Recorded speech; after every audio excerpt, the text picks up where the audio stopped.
நீங்கள் போட்டியில் லிஸ்ட்லேயே இல்லையாம. போட்டின்னா ரெண்டே ரெண்டு டீமுக்கு மட்டும்தான் நம்ம, ஒன்று தவேகாவுக்கும் இன்னொன்று திமுகவுக்கும் தான் நம்மள அப்படின்ற மாதிரி ஒரு கேள்வியை கேட்டுவிட்டாங்க. யாரை பார்த்து இந்த கேள்வி கேட்டது, அதற்கு பதில் சொன்னது யாரு, என்ன பதில் சொல்லியிருக்காங்க பார்த்துருவோம் வாங்க. தமிழ்நாடு பாஜகவை சேர்ந்த மூத்த தலைவர் தமிழிசை சவுந்தரராஜன் அவர்கள் அவங்க கிட்ட தான் இதை கேட்டிருக்கிறாங்க. பாஜகவும் அதிமுகவும் கூட்டணின்னு நீங்கள் பெருமையாக பேசிக்கிட்டு இருக்கீங்க, ஆனால் நீங்கள் போட்டியோட லிஸ்ட்லேயே இல்லையாம.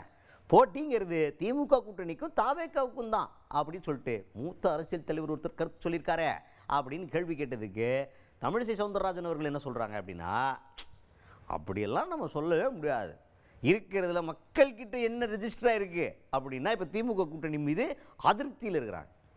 அப்போ அடுத்தது அவங்க ஆல்டர்னேட்டாக பார்க்குறது அதிமுகவும் பாஜகவுக்குமான கூட்டணியை தான், அவங்கள தான் அடுத்த சாய்ஸாக எதிர்பார்க்குறாங்க. இப்போ மக்கள் வந்து கஷ்டப்பட்டுட்டு இருக்கும்போது தாவேகாலாம் சும்மாங்க, இப்போ நாங்கள் தான் அடுத்த சாய்ஸ், மாற்றம் ஒன்று வரணும்னா நாங்கள் தான் அப்படின்ற மாதிரி ரொம்ப கான்ஃபிடென்ட்டாக பேசியிருக்காங்க தமிழிசை சவுந்தரராஜன் அவர்கள்.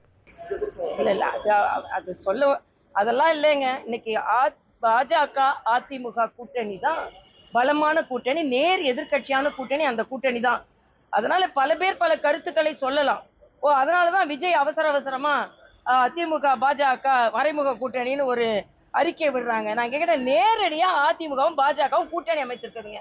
மறைமுக கூட்டணி நீங்க வேணாலும் யார் வேணாலும் எப்படி வேணாலும் மறைமுக கூட்டணி வைத்துக் கொள்ளுங்கள். இன்று பலம் பொருந்திய கூட்டணியாக பாஜக அதிமுக கூட்டணி இருக்கிறது என்பதை தமிழக மக்கள் ஒப்புக்கொள்வார்கள். மக்கள் பரிதவித்துக் கொண்டிருக்கிறார்கள். அந்த வகையில இன்னைக்கு ஒரு மாற்றம் ஏற்பட்டே ஆக வேண்டும் என்பது எனது கருத்து.